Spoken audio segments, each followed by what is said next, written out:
This session is called Resistance and Solidarity. That's something that we will be discussing in the next 60 minutes. And the first topic to talk about is Gaza's resistance within its historical and political context. The first speaker is Mr. Ramzy Baroud.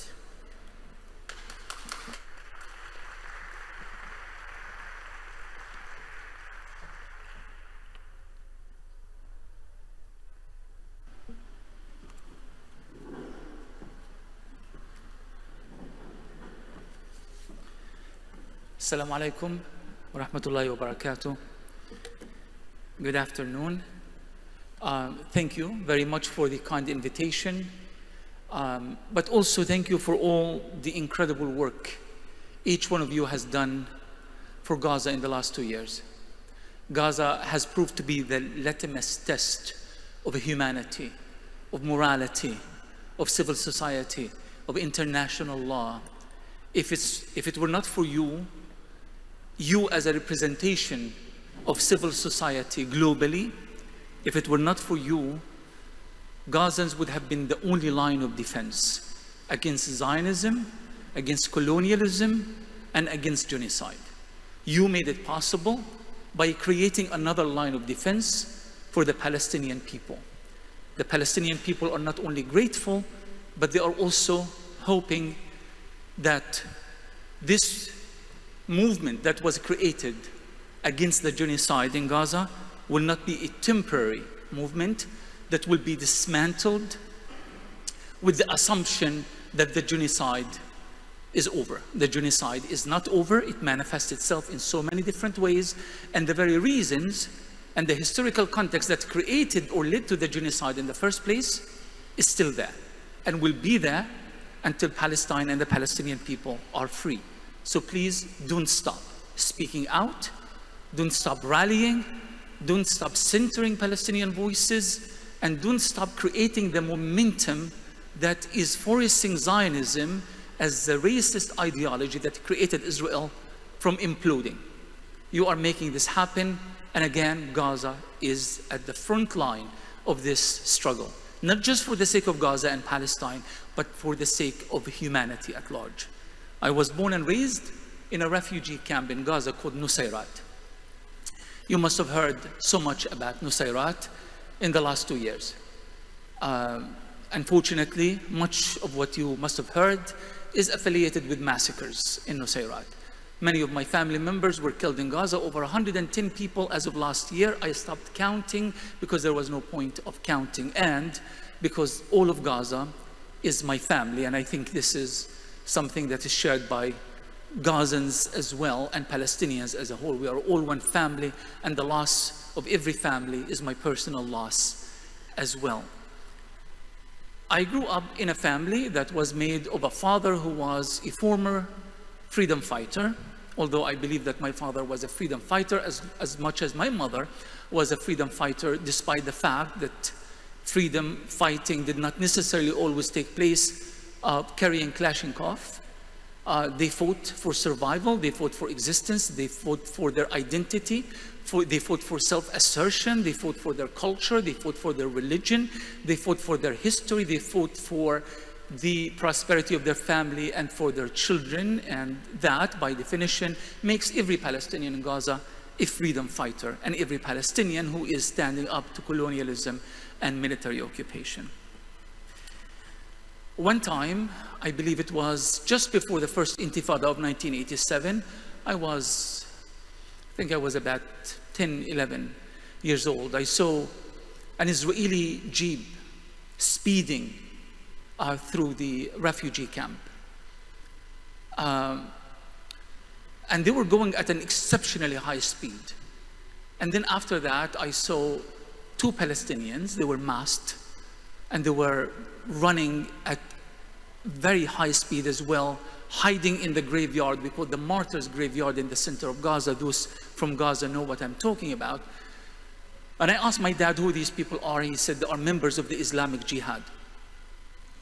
That was a time before Hamas itself was created. There was no such Hamas to be used as as the example of so-called Palestinian militancy, terrorism, and supposedly bad political decisions. Gaza during that time, or armed resistance in Gaza during that time, was controlled largely by two major groups, the Socialists, the PFLP in particular, and the Islamic Jihad. Prior to that, we had the Palestine Liberation Army that was part of the PLO, and Palestinians were fighting back then. If you look at the history of Gaza, you are going to find a history of resistance, cultural resistance, popular resistance, but also armed resistance. One thing, and I'm here speaking as an intellectual, if we are to have an honest conversation about Palestine, we are to get in serious trouble, especially in the West. The sensibilities of Western society cannot cope with the idea that Palestinians have utilized and used armed resistance since the Nakba, the catastrophic destruction of historic Palestine. It's not something that we are ashamed of. It's not something that we should hide or need to hide. But we live in a very toxic academic and media and political environment that the mere recognition of the fact that Palestinians have used arms to resist has been such a liability that people are just scared to say it. So if I am standing to debate the issue at Harvard or MIT or Oxford or anywhere, I have to find a way to zigzag around the idea of armed resistance. I replace the word resistance with resilience so I'm not misunderstood. I emphasize popular resistance, but I don't talk about armed resistance. Some of you already speak Arabic, but I'm going to teach you a few words here just as a refresher course. One is the word muqawama. Muqawama means resistance. But muqawama for us Palestinians has a different cultural connotations than the word muqawama in Western platforms, Western academia, Western mainstream society. For them, the word resistance could be a bad thing, as in terrorism, or could be a subject that is open for interpretation. As Palestinian culture, history, and struggle is like going to the market, buying cucumbers and not buying tomatoes. I like Palestinian non-violent resistance. I don't like the violent resistance.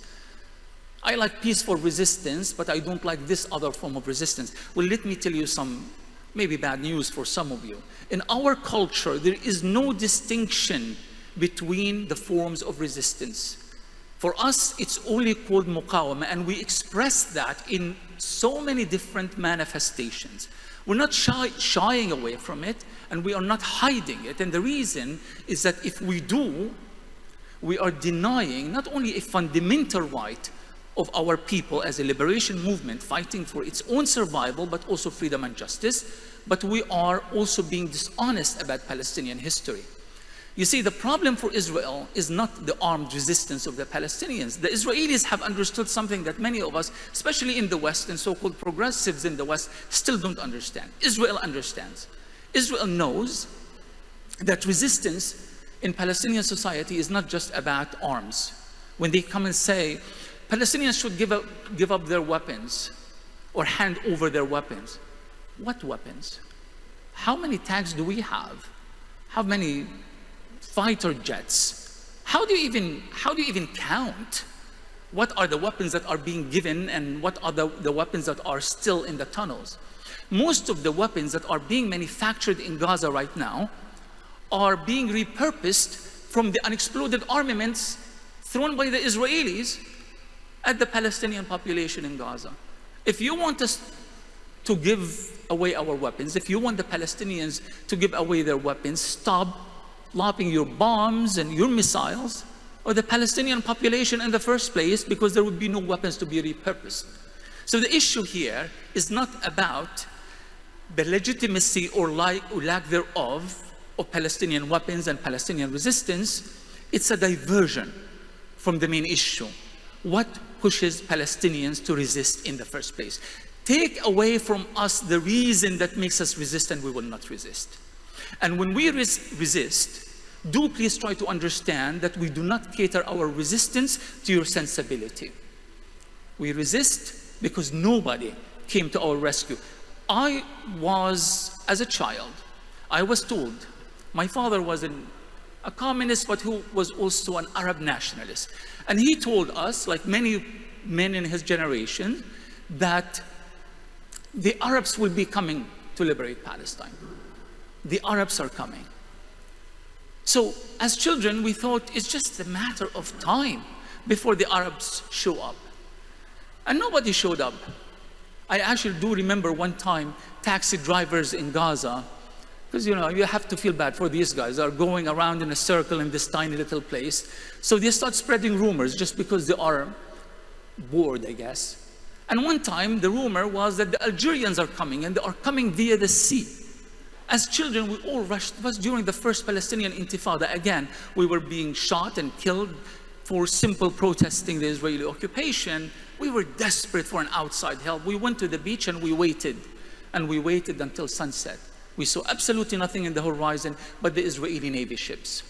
No Algerians came, no Egyptians came, no Jordanians, no Iraqis, no anything.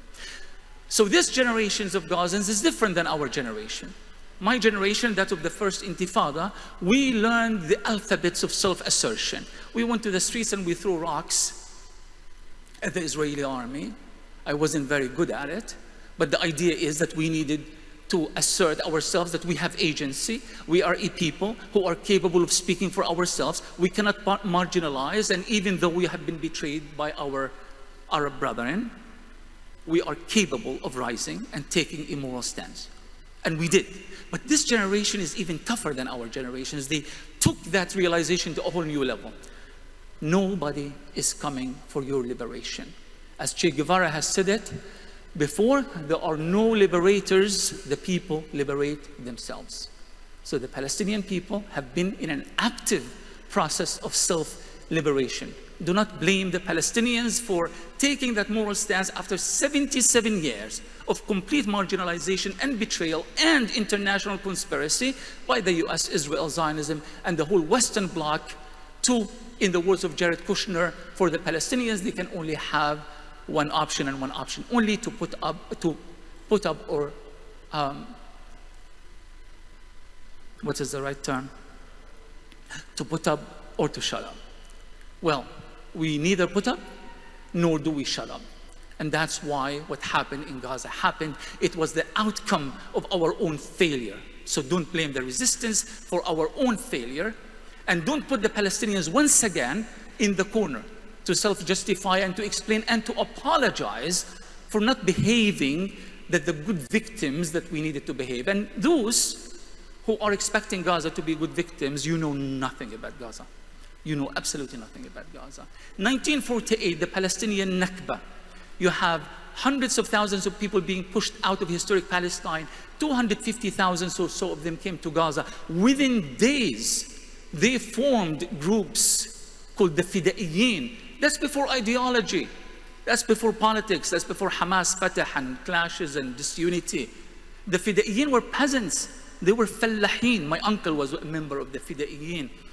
And all they did is that they tried to go back to their villages in southern Palestine to reclaim the crops that they harvested but they did not collect, or the money or the gold left of their wives in their homes after they were expelled from these homes.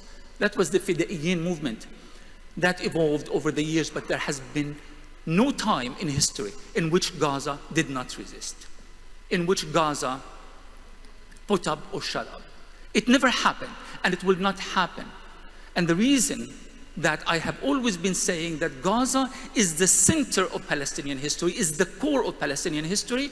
Gaza is very small, 360 square kilometers, about 180 square miles. And yeah, we talk about the natural gas at the Mediterranean Sea, but it's not like Gaza had these natural resources that Israel, if Israel wants to exploit the gas, they would have done so with or without Palestinian permission. What makes Gaza special is not its territory or its gas or its natural resources, it's the people of Gaza. It's the people of Gaza. And this is why Israel has invested, not in destroying the resistance, because they know that there is no way they could have done that. They invested in ethnically cleansing the Palestinian people out of Gaza, because you remove the Palestinians of Gaza, you remove the heart of resistance from Palestinian society.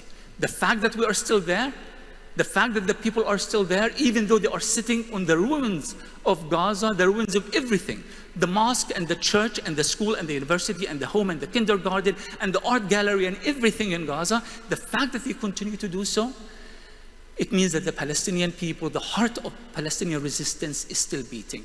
And the fact that it's still beating means that resistance in Palestine would remain alive.